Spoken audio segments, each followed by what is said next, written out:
Assalamualaikum warahmatullahi wabarakatuh. Perkenalkan, nama saya Anini Tiasma Resti dengan NIM G02313 dari kelompok K8.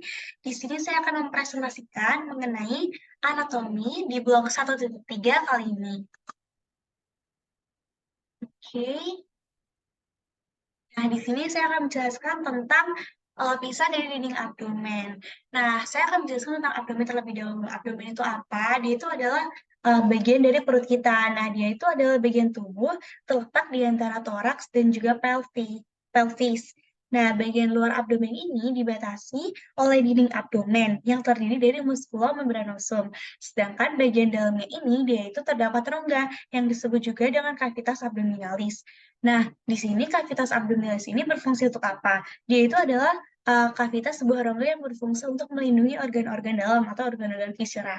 Dia itu juga berfungsi untuk membantu respirasi dan juga berperan dalam perubahan tekanan intraabdominal seperti saat miksi, defekasi, atau partus. Di sini saya akan berfokus pada dinding abdomen dan yang pertama saya akan menjelaskan mengenai lapisan dari dinding abdomen seperti itu. Nah, lapisan dinding abdomen ini nanti itu ada yang anterior, yang nantinya bakal berlanjut ke lateral, jadi ada anterior lateral, dan juga ada yang posterior, seperti itu. Yang akan saya jelaskan setelah ini. Nah, jadi lapisan dinding abdomen yang anterior, dia itu terdapat 7 bagian, yaitu mulai dari kulit, fascia superficialis, fascia profunda, musculus et aponeurosis, fascia transversalis, fascia extraperitonealis, dan juga ada peritoneum parietal. Nah, yang pertama mulai dari kulit terlebih dahulu. Kulit itu melekat pada struktur yang terletak di bawahnya dengan longgar, kecuali pada umbilikal. Kenapa? Karena nanti tuh kalau misalnya di umbilical ini dia bakal ditambahkan sebagai jaringan parut. Nah, di umbilikus ini merupakan jaringan parut padat yang mewakili tempat melekatnya funiculus umbilicalis pada fetus. Sehingga kulit yang di umbilikus ini dia itu akan menjadi jaringan parut padat seperti itu. Terus lanjut ke fascia superficialis, nanti itu ada dua. Ada fascia campor dan juga ada fascia scarpa. Fascia campor itu gimana? Dia itu seperti seputan. Jadi dia tuh kayak terdiri dari jaringan-jaringan lemak seperti itu. Lalu kalau misalnya scarpa, dia itu terdiri dari apa? Dia itu adalah lapisan membranosa tipis dengan berisi sedikit atau tanpa lemak. Kalau misalnya di pria, dia itu akan berubah jadi fascia dartos. Sedangkan kalau misalnya pada wanita itu, dia itu merupakan komponen labium majus pudenda seperti itu. Terus selanjutnya, di fascia profunda, saya akan menjelaskan sambil saya next. Oke, yang pertama ini tadi fascia superficialis. Nah, dia kan di sini nih, fascia superficialis, terus nanti ada fascia campor. Ini kan dari kulit, terus nanti ada fascia superficialis. Saya zoom yang ini. Terus ada fascia campor ini tadi yang merupakan lapisan lemak, dan juga ada fascia scarpa yang merupakan lapisan membranosa, seperti itu. Nah, di sini fascia superficialis kalau misalnya pada cowok dia itu nanti bakal berubah jadi fascia dartos seperti itu. Ya. Terus selanjutnya fascia profunda. Lapisan profunda. Nah, pada fascia profunda ini hanya terdapat lapisan tipis jaringan ikat yang menutupi muskulus dan terletak tepat di sebelah dalam fascia dari scarpa. Lapisan-lapisan ini tidak nampak jelas kecuali pada musculus transversus abdominis. Fascia profunda itu yang mana? Dia itu yang ini. Nah, dia itu yang ini. Nih, dia tuh nggak kelihatan ya. Tapi dia tuh berada di bawahnya fascia scarpa seperti itu. Dia jaringannya tuh emang tipis kayak gitu.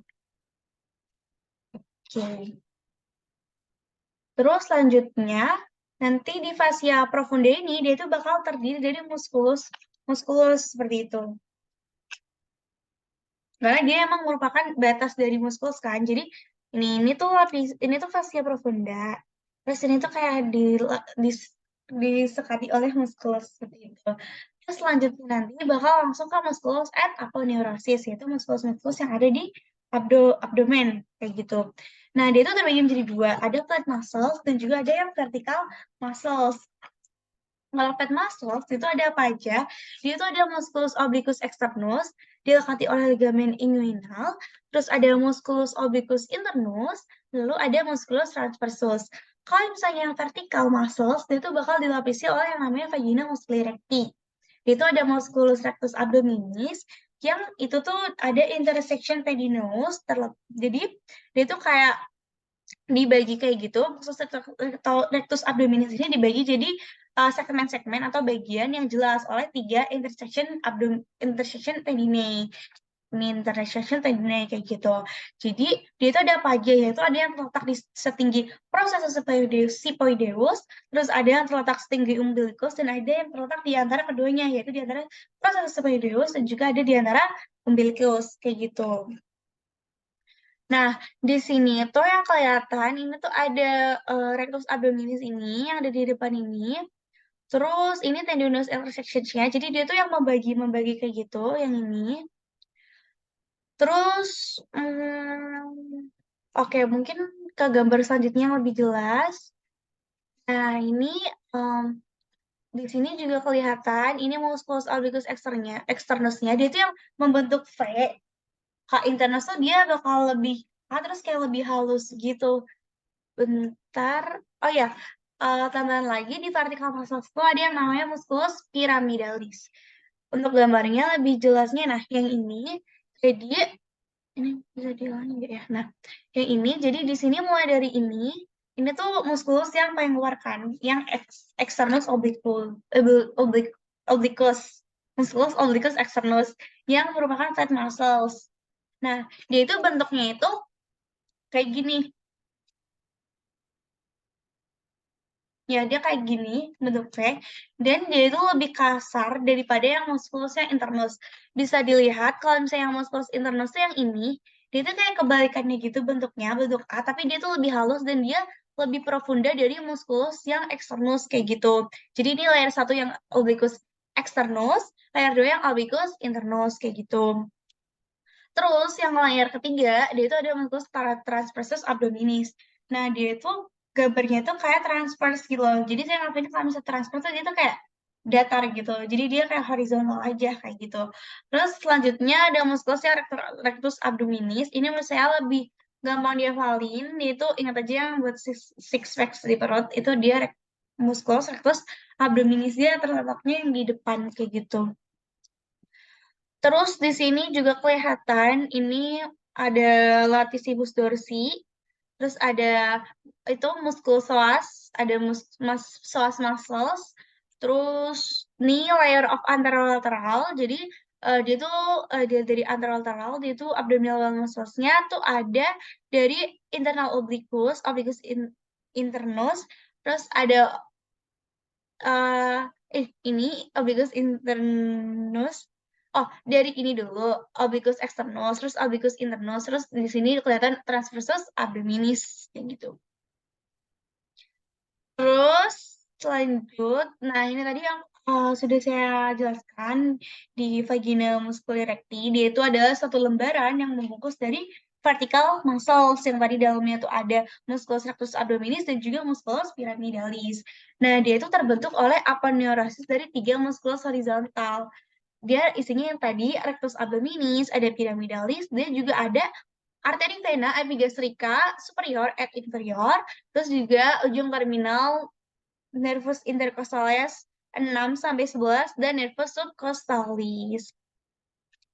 Ini bisa dilihat, ini ada mulai dari kulit, terus ini linea alba yang nanti kayak gini. Nah, ini bagian-bagiannya, dia ada externus, internus, transversus, terus ini tuh apa? Dia itu fascia superficialis yang tadi carpa, yang um, subcutaneous tissue, yang terisi dari jaringan lemak kayak gitu. Terus ini rectus abdominis, itu yang di tengahnya ini. Makanya dia di sekelilingnya tuh ada di apa ya, dilapis oleh ini alba. Terus ada intersection tendinae kayak gitu. Terus ini juga bisa dilihat sama aja sih kayaknya. Oke, next. Terus selanjutnya ada fascia transversalis. Nah, fascia transversalis ini apa? Dia itu adalah lanjutan dari fascia profunda yang memagari cavitas abdominalis dan berlanjut ke dalam cavitas pelvis, paling terlihat pada sebelah dalam musculus transversus abdominis. Jadi, fascia transversalis itu yang ini. Dia itu kan kelanjutan dari fascia profundus kan, dia memagari cavitas abdominalis dan jadi dia memagari antara yang rongganya abdomen ini berlanjut ke dalam kavitas pelvis kayak gitu. Jadi dia kenapa dia itu lanjutan dari fascia profundus bisa diketahui kalau misalnya fascia profundus itu ada yang di antara muscles ini kan. Nah, lanjutannya itu ya fascia transversalis, tapi dia membedakan itu antara kavitas yang abdomen sama kavitas yang pelvis seperti itu. Nah, ini juga gambar lebih jelasnya. Dia fascia fascia transversalisnya itu yang mana? Dia itu di dalam sini harusnya. Oh, nih. Sini, sini. Nah, situ. Sepertinya seperti itu. Terus lanjut, ini fascia extraperitonealis. Fascia extraperitonealis itu gimana? Dia itu berisi jaringan lemak. Dia itu fascianya itu ke arah sisi anterior disebut peri peri periperitoneal dan juga fascia yang ke arah posterior dia itu disebut retroperitoneal. Jadi nanti itu bakal berpengaruh sama organnya seperti itu. Nanti ada organ yang intra sama ya kayak gitu. Terus terdapat viscera retroperitoneal dan viscera intra. Nah, intraperitoneal kayak gitu. Nah, di sini fase extraperitoneal yang mana? Jadi dia itu yang ke arah posterior. Jadi ini ke arah posterior disebut retroperitoneal kan. Yang ke arah ini kan ke arah posterior, ini kan belakang kan.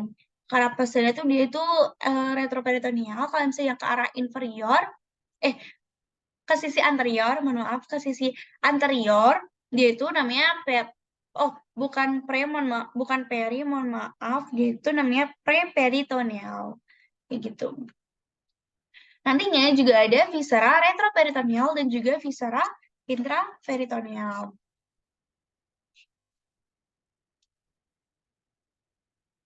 Oke.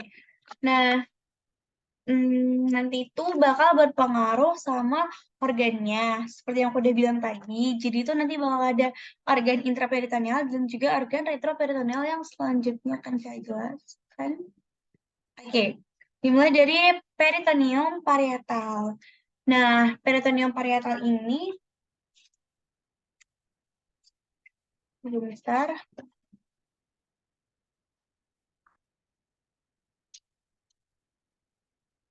Oke, itu tuh nanti peritoneum tuh dia tuh kayak selubungnya kayak gitu. Nah, nanti tuh ada peritoneum yang parietal dan juga peritoneum visceral. Nah, terus nanti juga ada uh, cavum peritonei, yaitu ada cavum peritonei mayor, cavum peritonei minor, dan juga ada lubang atau foramen epiploica Winslowi seperti itu.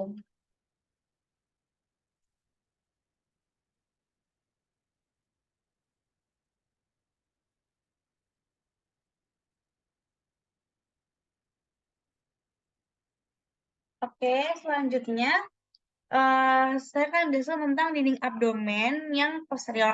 Kalau tadi yang anterior, di sini ada yang posterior. Nah, yang membedakan itu, dia itu di lapisannya. Jadi, dia itu nggak punya fascia yang transversus sama yang profunda. Dia itu langsung dari kulit, terus ke fascia superficialis, terus ada musculus et aponeurosis, ada lapisan pertama dan juga lapisan kedua, lalu ada lapisan ketiga juga, terus lanjut ke lapisan, ada 4 lapisan. Jadi musculus et aponeurosis itu ada 4 lapisan, terus nanti langsung ke fascia extraperitonealis dan juga ke peritoneum parietal kayak gitu. Nah, dia itu sama kulit, terus fascia superficialis, terus kalau misalnya musculus et aponeurosis-nya di lapisan pertama tuh ada latissimus dorsi, itu yang mana? Itu yang ini. Terus di lapisan kedua bakal ada musculus obliquus externus abdominis, terus ada musculus erector spinae, terus ada musculus serratus posterior inferior, dan juga ada musculus longissimus dorsi, kayak gitu. Terus di lapisan ketiga ada yang namanya musculus multifidus, ada musculus interspinalis, dan ada musculus obliquus internus abdominis. Terus yang keempat ada musculus di lapisan keempat maksud saya ada musculus quadratus lumborum, terus ada musculus iliopsoas, terus ada musculus transversus abdominis. Terus lanjut ke lapisan selanjutnya ada fascia extraperitoneal. Nah, terus lanjut baru ke peritoneum parietal. Di gambar ini yang dapat terlihat itu ada musculus psoas major, terus ada musculus quadratus lumborum yang tadi ada di lapisan keempat, terus ada musculus transversus abdominis yang ada di lapisan keempat juga. Ini yang ke dalam gitu. Terus di sini ada musculus erector spinae yang ada di lapisan kedua. Iya, kedua. Terus ini layer-layernya, jadi yang membatasi kayak gitu. Jadi ini posterior layer, terus ini ada middle layer, terus ada anterior layer. Terus di sini juga ada mastocytosis yang sudah saya jelaskan. Terus lanjut ke rectum proprium. Jadi rektum itu apa? Dia tuh secara skeletopisnya itu dia tuh terletak setinggi vertebrae sakral ketiga di linea mediana sebelah anterior dari sakrum. Rektum ini berlanjut ke inferior sampai anal kanal di bawah koksei. Penggantungannya itu disebut apa? Dia itu penggantungannya itu disebut mesorektum. Oke, rektum nanti dibagi jadi dua nih, ada rektum proprium dan juga ada kanalis analis. Nah, di sini saya akan menjelaskan mengenai rektum proprium terlebih dahulu. Jadi, rektum proprium di sini, dia itu sisi luarnya itu terdapat flexura, di mana flexuranya itu namanya flexura sacralis. Bisa dilihat yang ini, yaitu flexura sacralis dan juga flexura perinalis atau flexura anorektal yang ini. Jadi ini ada flexura. Terus kalau misalnya di sisi dalamnya itu, dia itu ada apa? Dia itu ada tunika mukosa. Nah, dia itu apa? Dia itu adalah lipatan-lipatan transversal yang disebut plicae transversalis recti atau Houston. Nah, di bawah lipatan ini itu rektum mengalami dilatasi, membentuk ampula rekti yang terletak langsung di atas dan didukung oleh diafragma dari pelvis dan ligamen anokoksigeel. Nah, ampula rekti ini buat apa sih? Dia itu punya kemampuan untuk berelaksasi karena fungsinya untuk menerima dan menahan akumulasi massa tinja sampai dikeluarkan saat buang air besar seperti itu. Dia itu juga ada di sisi dalamnya, yaitu di tunika mukosanya seperti itu. Terus di rektum proprium ada apa lagi? Dia itu juga ada yang namanya zona transisi. Zona transisi dari rektum ke analis ini ditandai oleh yang namanya linea anorectalis atau anorectalis junctions. Ya, kayak gitu. Mungkin di sini belum kelihatan. Terus lanjut ke slide selanjutnya, ada kanalis analis. Kanalis analis itu apa? Pada bagian itu, dia itu lapisan otot itu berkembang baik dan stratum longitudinalnya itu lengkap. Dia itu nggak ada taenia. Nah, dia itu terletak di bawah diafragma pelvis dan berakhir di anus. Kanalis-analis ini dia juga ada bagian-bagiannya. Nah, dia itu dibagi oleh berapa bagian? Dia itu dibagi oleh 3 bagian. Ada yang namanya zona columnaris, pecten analis, dan zona kutanea. Nah, mulai dari zona columnaris, itu terdiri dari lipatan-lipatan longitudinal, columna rectalis atau analis yang dibentuk dari corpus cavernosum yang epitelnya itu kolumner atau kuboid. Nah, kalau misalnya pecten analis, dia itu adalah epithelium squamous kompleks non-keratinisasi yang menimbulkan zona putih di mukosa, yaitu namanya zona alba. Nah, garis superior pada zona ini disebut linea pectinae. Istilah medisnya itu adalah linea dentata. Garis bergerigi mengikuti katup anal. Pada bagian ini terdapat valvula anales. Terus kalau misalnya yang zona kutanea, dia itu adalah kulit eksternalnya nih. Nah, dia tuh dibatasi secara tidak konsisten oleh linea anokutanea, kayak gitu. Terus selanjutnya, ada yang namanya, oh ya, ada zona hemorrhoidales. Itu adalah tempat yang memungkinkan terjadinya benjolan hemoroid karena peleburan oleh vena hemorrhoidales. Terus pada permukaan ini dijumpai apa aja sih? Dia itu di kanalis analis bakal dijumpai yang namanya kolumna rectalis atau analis, yang namanya itu adalah Morgagni. Kan ya? Nah, dia itu merupakan oh Oh enggak. Terus selanjutnya dia itu merupakan 5 sampai 10 lipatan tunika mukosa mitedinal karena adanya anastomosa arteri dan vena cabang-cabang dari pars intramuscularis arteri rectalis superior. Terus dia itu ada yang namanya valvulae anales. Oh iya, jadi tunika muscularis itu ini. Terus ini juga kalau misalnya oh ini beda. Nah, ini ada plica transversa recti, terus ada ampula recti yang tadi di awal, terus ada linea pectinata, ada linea anocutanea ini tadi. Linea anocutanea itu yang di zona cutanea ya. Ini linea anocutanea, terus ada ini. Oh ya ini, linea anorectalis junction. Anorectalis junction.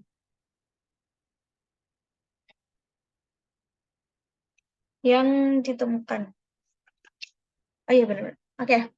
Terus juga ada sinus rectalis yang merupakan cekungan di antara valvulae dari analis.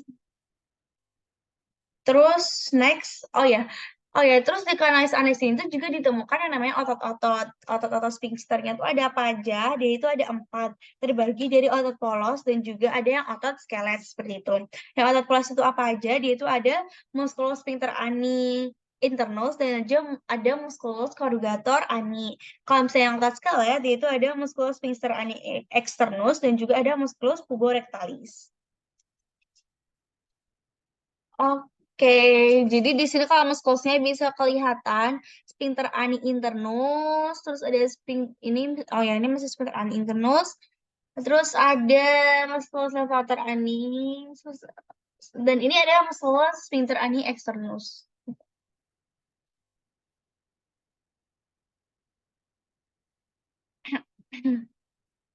Nah, ini juga lebih kelihatan ya untuk muskulusnya. Nih, sphincter ani internus. Yang ini nanti ada pars profunda, pars superficialis, dan ada pars subcutanea. Terus, di sini ada musculus sphincter ani internus. Yang ini. Nih, terus ada musculus puborectalis. Dan itu yang tadi otot skelet. Dia itu yang otot skelet. Terus ini musculus corrugator ani yaitu otot polos. Terus ini ada musculus transversus. Oh ini enggak, beda. Oke, dia tuh lebih kelihatan di gambar ini. Gitu. Terus mulai dari vaskularisasi rektum sampai dengan anus. Nah, di sini itu untuk arterinya, dia itu ada arteri rectalis superior yang ini. Dia itu percabangan dari apa? Dia itu percabangan dari musculus mesenterica inferior kan. Jadi dari sini dia itu kan ke bawah kan, terus namanya jadi musculus rectalis superior. Terus ada juga musculus rectalis media. Musculus rectalis media itu yang mana? Dia itu yang ini.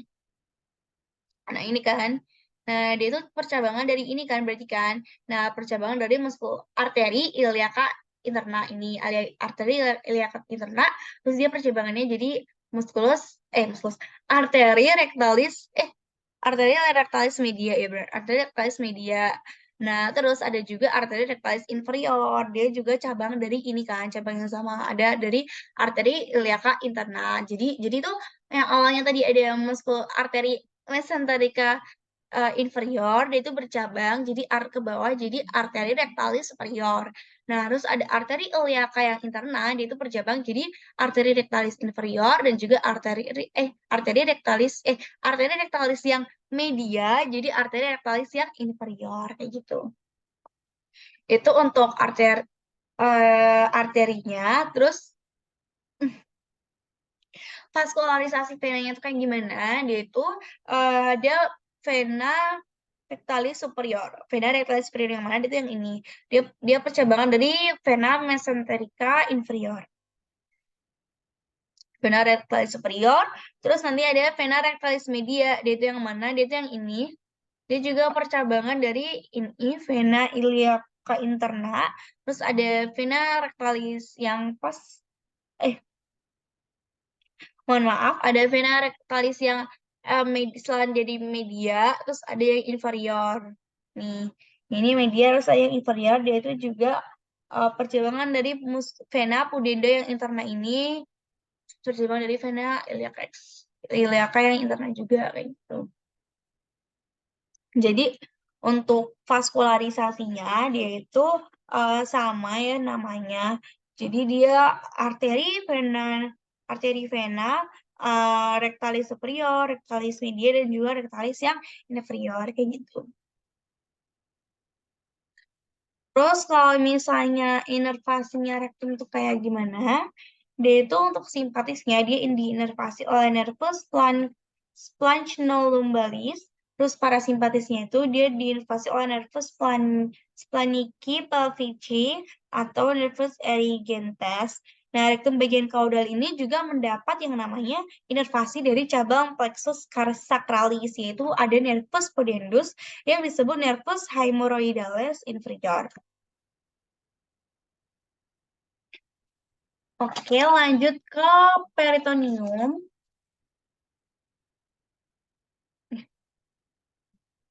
Sebentar.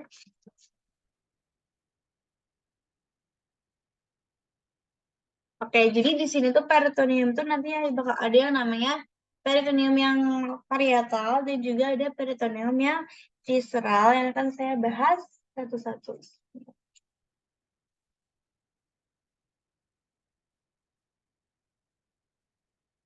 Oke. Nah, peritoneum ini kan dibedakan menjadi dua. Ada peritoneum parietal, yaitu apa? Dia itu adalah lapisan yang melapisi bagian dalam dinding abdomen dan menjadi bagian dari dinding abdomen tersebut. Nah, kalau misalnya peritoneum visceral, dia itu yang lapisan peritoneum yang melapisi langsung ke organnya gitu loh, langsung ke permukaan organ viscera abdominis. Baik sebagian permukaan organ yang disebut organ retroperitoneal dan juga ada juga yang seluruh permukaan organ yang disebut organ intraperitoneal. Jadi peritoneum visceral itu kan yang melapisi yang langsung ke organnya. Nah, itu tuh ada yang semuanya dilapisin, ada juga yang setengah kan, yang setengah juga enggak semuanya yang dilapisin. Dia itu adalah namanya organ retroperitoneal. Kalau misalnya dia itu organ yang dilapisin semua oleh peritoneum visceral ini, dia itu bakal disebut juga sebagai organ intraperitoneal seperti itu. Nah, nanti tuh organnya bakal ada apa aja kalau misalnya nanti akan dibahas di selanjutnya. Nah, intraperitoneal versus retroperitoneal. Nah, kalau misalnya intraperitoneal itu tadi kan yang dilapisi oleh uh, peritoneum yang seluruhnya. Nah, kalau yang retroperitoneal kan cuma sebagian. Nah, itu nanti ada organ-organ yang organ-organ yang berbeda kan, pastinya berbeda. Nah, kalau misalnya yang retroperitoneal itu adalah organ yang Set-Poker or Parker, pokoknya dia itu Set-Poker itu ada apa aja. Jadi organ-organ retroperitoneal yang Set-Poker itu ada apa aja. Dia itu adalah ada suprarenal gland, ada aorta, ada duodenum kecuali yang pars superior, terus ada pankreas kecuali yang bagian kaudanya. Jadi kalau misalnya organ yang retroperitoneal pankreas itu adalah bagian korpus sama kaputnya. Nah, terus ada ureter, ada colon ascendens and descendens. Jadi ada colon yang pars descendens dan juga ascendens.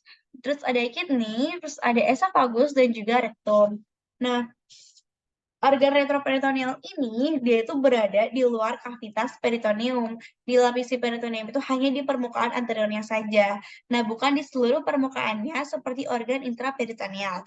Nah, kalau misalnya organ intraperitoneal itu apa aja ya? Berarti Selain dari set bukan tadi, dia itu ada apa aja? Dia itu ada gaster, duodenum yang part superior, terus ada jejunum, ileum, appendix veriformis, kolon transversum, kolon sigmoidea, dan cauda dari pankreas, serta lien dan hepar.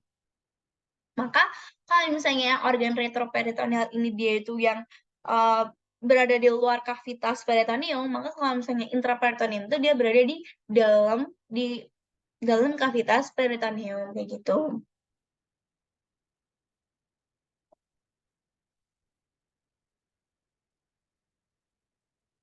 Oke. Terus ada yang namanya duplikator peritoneum. Nah, di seluruh kavitas peritonealis itu kan banyak terdapat lipatan-lipatan peritoneum yang menghubungkan organ dengan organ lain atau dengan dinding abdomen. Nah, itu adalah duplikator dari peritoneum. Jadi tuh dia tuh yang lipatan-lipatan yang menghubungkan organ dengan organ lain gitu loh. Nah, itu tuh ada yang namanya omentum, mesenterium, dan juga ada ligamentum yang akan saya jelaskan di next slide. Oke, yang pertama tuh ada omentum maius. Omentum maius itu dia tuh di mana? Nah, dia tuh yang membentuk seperti tirai, yang ini. Nah, dia itu membentuk seperti tirai. Dia itu membentang. Oh, nah, dia itu berasal dari mesenterium dorsalis yang merupakan lipatan peritoneum yang melekat pada curvatura major gaster dan duodenum pars superior. Anterior dia itu bentuknya tirai dan dia itu menutupi kolon transversum dan intestinum tenue. Kemudian melipat ke belakang dan melekat pada bagian atas dari mesokolon transversum lebih lanjut terdapat transversum. Jadi dia itu menutupi dari duodenum eh menutupi kalau transversum ya dan juga intestinum tenue itu kan kayak tirai gitu kan, terus dia melipat nih ke belakang, melipat ke belakang pada bagian atas dari mesokolon transversum kayak gitu.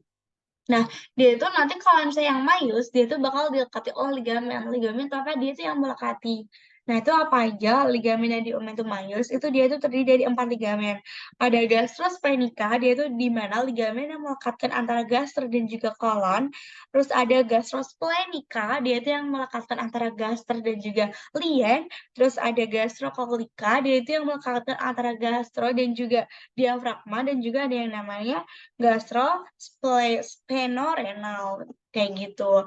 Itu yang omentum maius. Nah, dia tuh di mana? Dia tuh yang ini omentum maius. Yang kayak tirai lah pokoknya dia itu omentum maius. Nih, ini kayaknya mau di sini sih. Nah, nih, nih ketirai kan gitu. Terus kalau misalnya yang selanjutnya yang omentum minus itu gimana? Dia itu tuh yang lebih kecil nih dari omentum maius. Berasal dari mesenterium ventralis yang merupakan lapisan peritoneum yang melekatkan curvatura minor gaster dengan duodenum pars superior menuju fasiat inferior dari hepar. Jadi dia itu yang ini itu omentum minus. Dia itu melekatkan antara gaster ini, gaster yang curvatura minornya gaster, dan juga duodenum pars superior menuju fasias inferior dari hepar. Dia juga dilekati oleh yang namanya ligamentum. Ligamentumnya apa aja? Dia itu ada dua, ada gastrohepatika dan ada hepatoduodenal. Gitu. Terus selanjutnya ada yang namanya mesenterium. Mesenterium itu apa sih? Dia itu adalah dia itu hal yang melekatkan viscera intraperitoneal ke dinding abdomen yang posterior. Contohnya apa? Dia itu ada yang kolon, namanya itu mesokolon. Kalau misalnya intestinum tenue itu ada mesenterium. Terus yang sama appendix itu ada mesoappendix atau mesenteriolum. Nah, mulai dari mesenterium itu, dia kan lipatan ganda. Dia kan yang sama intestinum tenue kan. Dia itu lipatan ganda peritoneum yang luas dan berbentuk kipas. Nah, terus dia itu, ini ya. Nah, dia itu, uh, menghubungkan jejunum dan juga ileum dengan dinding posterior dari abdomen. Terus kalau misalnya yang mesokolonium transversum yang ini dia itu lipatan peritoneum yang menghubungkan antara kolon transversum dengan dinding posteriornya abdomen. Terus kalau yang mesokolon yang ini dia itu apa? Dia itu yang berbentuk huruf V terbalik nih. Ini kan kayak V gitu tapi kebalik. Dia itu melekatkan kolon sigmoideum dan pada dinding abdomen kayak gitu.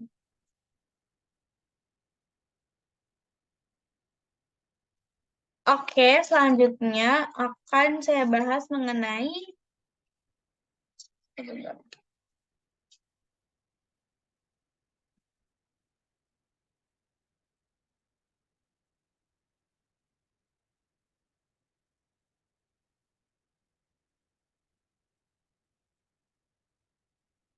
oke, saya bahas mengenai eh kafum peritoneum, Griters SAC, laser, dan juga foramen Winslowi.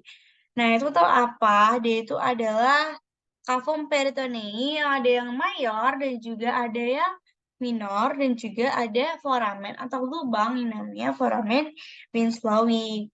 Nah, dia itu kan tadi kan ada kan peritoneum yang ada yang parietal dan juga ada yang visceral. Nah, kedua lapisan peritoneum ini itu tuh kan membentuk satu rongga. Rongga itu namanya kafum peritonei. Nah, dalam keadaan normal ini kafum peritonei akan berisi sedikit cairan serosa. Cairan ini berfungsi untuk apa? Dia itu berfungsi untuk melubrikasi permukaan peritoneum. Sehingga viscera itu bisa bergerak satu sama lain tanpa adanya friksi atau gesekan, serta memungkinkan gerakan-gerakan digesti. Nah, kenapa ada yang namanya cavum peritonei mayor dan minor? Jadi itu adanya perputaran saat embrional pada saat kalau misalnya, jadi gini, pada saat embrional itu adanya perputaran nih. Nah, pada saat dewasa ini, si cavum peritonei itu jadi tidak lagi merupakan satu rongga yang utuh. Nah, tetapi terpisah menjadi dua ruangan yang saling berhubungan, sehingga dikenal sebagai cavum peritoneum mayor dan juga cavum peritoneum minor. Jadi tuh dia itu sebenarnya tuh berhubungan kan. Nah, karena pada embrio tuh dia tuh bakal ada perubahan, ada perputaran, jadi tuh dia itu pada saat dewasanya tuh jadi kepisah. Namun dia itu tetap eh menjadi dua orang tapi itu saling berhubungan. Nah, itu sehingga dikenal sebagai kafum peritoneum mayor dan minor. Nah, yang menghubungkan kafum peritoneum mayor sama minor ini dia itu melalui kedua kafum ini tuh maaf, kedua kafum ini tuh berhubungan melalui satu lubang. Jadi dia tuh berhubungan karena dia itu sama-sama berhubungan melalui satu lubang. Namanya itu adalah foramen. Kan lubang itu foramen yang disebut foramen epiploica winslowi kayak gitu. Nah, jadi ini greater side nih, terus ada lesser side-nya nih, kayak gitu. Oh, ini deh yang lebih jelas. Oh, ini greater augmented bukan. Nih, ini tuh foramen Winslow-nya tuh ini.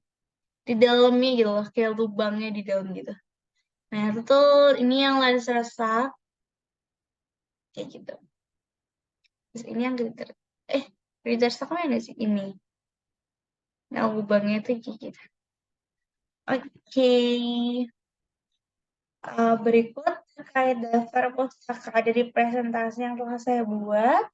Sekian yang dapat saya sampaikan. Mohon maaf apabila terdapat kesalahan baik pengucapan maupun dari segi materi. Terima kasih atas perhatiannya. Wassalamualaikum warahmatullahi wabarakatuh.